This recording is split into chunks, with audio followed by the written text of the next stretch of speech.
Sir, ಇವತ್ತು 12 ಗಂಟೆಗೆ BJP ರಾಷ್ಟ್ರೀಯ ಅಧ್ಯಕ್ಷರನ್ನ ಭೇಟಿ ಆಗ್ತಿದ್ದೀರಿ. ಏನೆಲ್ಲ ವಿಚಾರಗಳು ಚರ್ಚೆಗೆ ಬರಲಿದೆ? ಮುಖ್ಯವಾಗಿ ಅಜೆಂಡಾ ಏನು? ಏನೆಲ್ಲ ವಿಚಾರ ಅನ್ನೋದಕ್ಕಿಂತ ಹೆಚ್ಚಾಗಿ ಒಂದೇ ವಿಚಾರ ಇವತ್ತು ಚರ್ಚೆ ಆಗ್ತಾ ಇರುವಂಥದ್ದು ರಾಜ್ಯದಲ್ಲಿ. ಮೊನ್ನೆ ನಡೆದಂಥ ವಿಧಾನ ಪರಿಷತ್ತಿನ ಚುನಾವಣೆ, ನಮ್ಮ ಕೆಲವು ಶಾಸಕರು ಮಾಡಿರುವಂಥ ಅಡ್ಡ ಮತದಾನ ಅಥವಾ ವಿಪ್ ಉಲ್ಲಂಘನೆ ಆಗಿರುವಂಥದ್ದು, ಇದ್ರ ಬಗ್ಗೆ ಒಂದು ಸಮಗ್ರವಾಗಿರ್ತಕ್ಕಂಥ ಒಂದು ವರದಿಯನ್ನು. ಡಯಾಬಿಟಿಸ್ಗೆ ಮೆಡಿಸಿನ್ ತಗೊಂಡು ಶುಗರ್ ಕಂಟ್ರೋಲ್ ನಲ್ಲಿದ್ದೀರಾ? ಮೆಹಾಟೋನ್ ಕೇರಳದ ಆಯುರ್ವೇದ ಫಾರ್ಮುಲೇಷನ್ ಇಡೀ ಮೆಟಾಬಾಲಿಕ್ ಬ್ಯಾಲೆನ್ಸ್ ಅನ್ನೇ ರಿಪೇರಿ ಮಾಡಿಬಿಡುತ್ತೆ. ಮೆಹಾಟೋನ್ ದೀರ್ಘಕಾಲದ ಸಹಜ ಜೀವನಕ್ಕೆ ಸಹಾಯ ಮಾಡುತ್ತದೆ. ನಮ್ಮ ರಾಷ್ಟ್ರೀಯ ಅಧ್ಯಕ್ಷರಾಗಿರುವಂತಹ ನಿತಿನ್ ನಬೀನ್ಜಿ ಅವರಿಗೆ ನಾನು, ಮಾನ್ಯ ಆರ್ ಅಶೋಕ್ರವರು ಮತ್ತು ನಮ್ಮ ಎಲೆಕ್ಷನ್ ಏಜೆಂಟ್ರಾಗಿದ್ದಂಥ ಜವಾಬ್ದಾರಿ ಹೊತ್ತಂಥ ರವಿಕುಮಾರ್ ಅವರು, ಹಾಗೆ ನವೀನ್ ಅವರು ಕೂಡ ಬಂದಿದ್ದಾರೆ. ನಾವೆಲ್ಲರೂ ಸಹ ರಾಷ್ಟ್ರೀಯ ಅಧ್ಯಕ್ಷನ ಭೇಟಿ ಮಾಡಿ ವರದಿಯನ್ನು ನೀಡ್ತೇವೆ.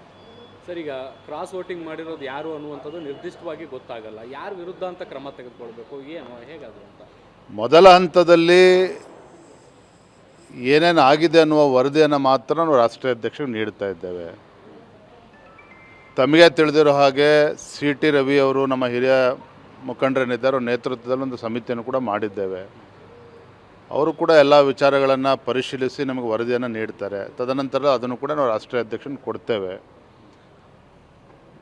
ಚುನಾವಣೆ ಆದ ಮರುದಿನ ನಾನೇ ರಾಷ್ಟ್ರೀಯ ಅಧ್ಯಕ್ಷರಿಗೆ ದೂರವಾಣಿ ಕರೆ ಮಾಡಿ ಇವು ಮಾಹಿತಿಯನ್ನು ಕೊಟ್ಟಂಥ ಸಂದರ್ಭದಲ್ಲಿ ಕೆಲವು ಮಾಹಿತಿಯನ್ನು ಅವರು ಕೂಡ ಕೇಳಿದ್ರು.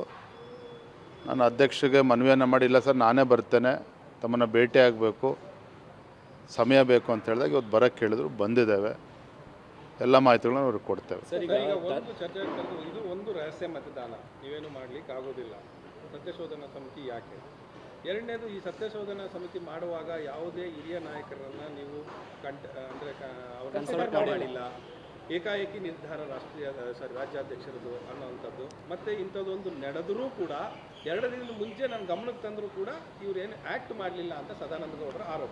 ಸದಾನಂದ ಗೌಡರು ಯಾವ ಅರ್ಥದಲ್ಲಿ ಹೇಳಿದ್ದಾರೆ ನನಗೆ ಗೊತ್ತಿಲ್ಲ. ಮೊನ್ನೆ ದಿನ ಅವರು ಕೂಡ ನಾನು ದೂರವಾಣಿ ಕರೆ ಮಾಡಿದರು. ನಾನು ನಮ್ಮ ಪಕ್ಷದ ಯಾವುದೇ ಹಿರಿಯ ನಾಯಕರುಗಳು ದೂರವಾಣಿ ಕರೆ ಮಾಡಿದಾಗ ವಾಪಸ್ ಮಾಡ್ತಕ್ಕಂಥ ಒಂದು ಪರಿಪಾಠವನ್ನು ನಾನು ಇಟ್ಕೊಂಡಿದ್ದೇನೆ, ಆಯಿತಾ. ಇನ್ನು ಉಳಿದಂಥ ವಿಚಾರ ಸದಾನಂದ ಗೌಡರ ಬಗ್ಗೆ ನಾನು ಬಹಿರಂಗವಾಗಿ ಮಾತನಾಡೋದಿಲ್ಲ. ಬೆಂಗಳೂರಿಗೆ ಹೋದ್ಮೇಲೆ ಅವ್ರನ್ನ ವೈಯಕ್ತಿಕವಾಗಿ ಭೇಟಿ ಮಾಡ್ತೇನೆ. ಮಾನ್ಯ CT ರವಿ ಅವ್ರಿಗೂ ಕೂಡ ಹೇಳಿದ್ದೇನೆ.